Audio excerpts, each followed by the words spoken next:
Hello mga ka-smile, ayan, magluto tayo ng pansit for tonight's dinner, ayan.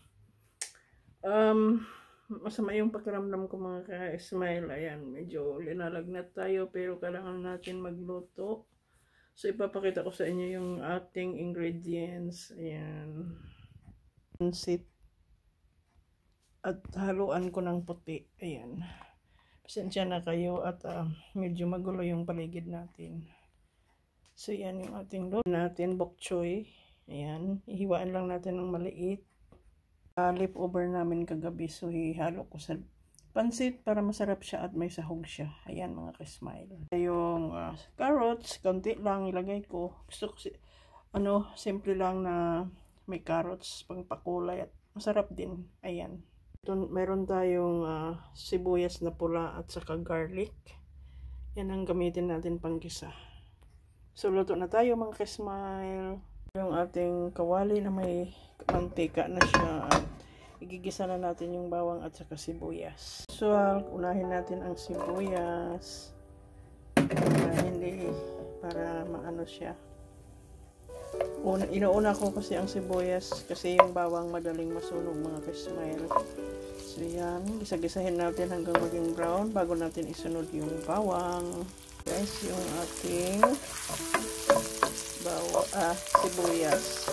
Alam niyo mga ka-smile, medyo masama yung pakaramdam natin ngayon pero kailangan natin magluto kasi uuwi na yung mga kasama ko, wala pa silang ulam.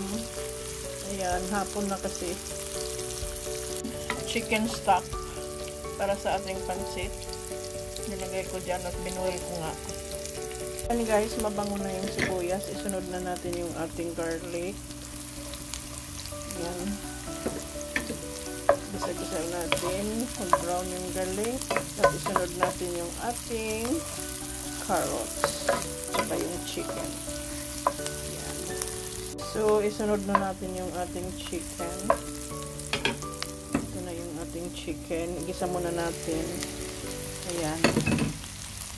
Para masarap siya mga ka-smile. Lagyan natin ng pangpalasa. Iniwa-hiwa ko lang ganyan at ito hindi namin naubos kagabi. So yan ang ulam namin kagabi pero hindi naubos. So sabi ko ilagay ko sa pansit para hindi masayang.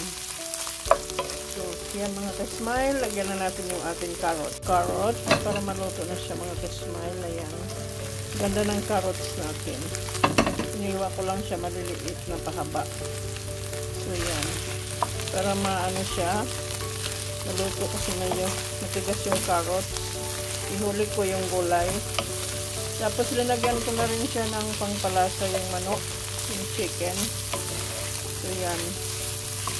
Yan. Mamaya ilagay natin yung gulay. Lutuin muna natin yung carrots.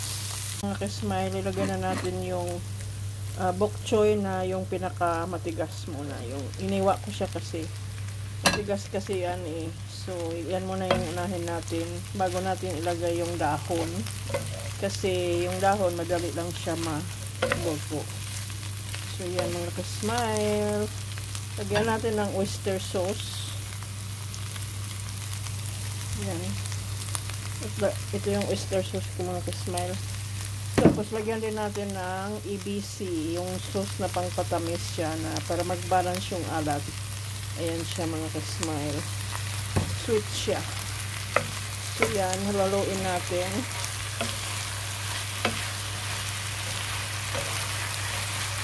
Pag naluto na yung bok choy at saka yung carrot, yan, saka na natin ilagay yung isa, yung dahon. Smile, ilalagay na natin yung pinaka malambot na dahon kasi luto na yung ating carrots at saka yung part na matigas na bok choy. Ayan. So, haluin lang natin at i-keep aside natin at lulutuin naman natin yung pansit. Ayan. So, update ko kayo mga ka-smile. Yan. Madali lang magluto. Basta kompleto yung ingredients mo. Sunod-sunod lang yan. Ayan. Napakaganda yung kulay ng gulay. Gusto ko pagka green siya. Hindi mawala yung pagka kulay niya na green. Ayan. So yan mga ka-smile, luto na siya yung gulay. I-keep aside muna natin at ilagay natin dito Yan. Para ano, para lutuin muna natin yung pansit. Ayan mga ka-smile. Diba? Ayan. Tingnan nyo. Lutong-luto talaga siya. Hindi mausok ng ka-smile. Ayan. Diba? Hindi na natin hugasan yung kawali kasi malinis naman siya. Pinaglutuan natin ng gulay at ilalagay na natin yung tubig. Dito ko na pakukuluan yung pansit. Ayan. Lagyan na natin ng mga paminta, mga soy sauce. Diyan lulutuin oyster sauce, magic sarap po, ano man ang gusto nyong ano. At pag nakulo na mga ka-smile, ilalagay na natin yung ating pansit. Madali lang. Ayan. So, ilagay na natin yung ating pansit. Ayan. Ayan na siya. Sunod natin yung yellow. Mamaya. Mga ka-smile, at lutuin muna natin ito at ma-absorb yung ano niya. Ayan. Lumambot na siya. Oh. Bago natin isunod yung yellow. Smile, nilagay na natin yung yellow pansit. At yan, maluluto na naman. Lagyan pa natin ng maraming sabaw kasi konti lang yung tubig para maluto siya. Yan. Ayan yung chicken stock mga ka-smile. So, aluluin natin. Medyo marami tayong nailagay. At simutin natin para walang masayang. Ayan. So, yan mga ka-smile. Haluin ko muna. At ipapakita ko sa inyo pagkatapos. Linagyan ko siya ng oyster sauce at saka soya sauce, paminta, para may lasa yung ating pansit beside doon sa ating sahog. Ayan. So, medyo naparami yung ating pansit, pero okay lang yan. Pag hindi maubos ngayon gabi, pwede natin almusal bukas ng umaga para hindi na ako magluto.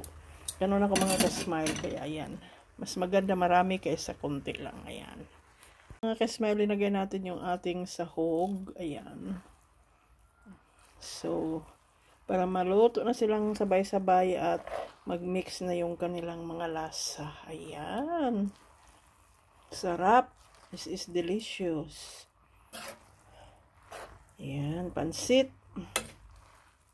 Look at that. Oh, yummers. I love pansit. This is our dinner for tonight. Mga ka-smile. Ayan. So, sarap. Ooh, look at that mga ka-smile. Ayan. Ayan. Mix natin. Mikos-mikos. Ba yun? Ayan.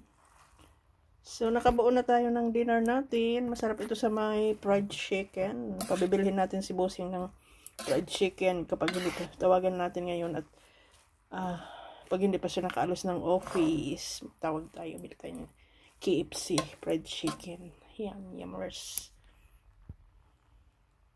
Okay, smile, luto na yung ating pansit. Ayan. At ready na tayo kumain. Ayan, masarap ito sa kalamansi na, lagyan ng kalamansi. So, yan ang ating pansit. Filipino pansit. Sarap. Yan mga ka-smile. Maraming salamat sa inyong panonood ng aking video. I hope you like this video. Simpleng cooking at mabilis mga ka-smile. Pero, ayan, maraming salamat for watching. Thank you for watching.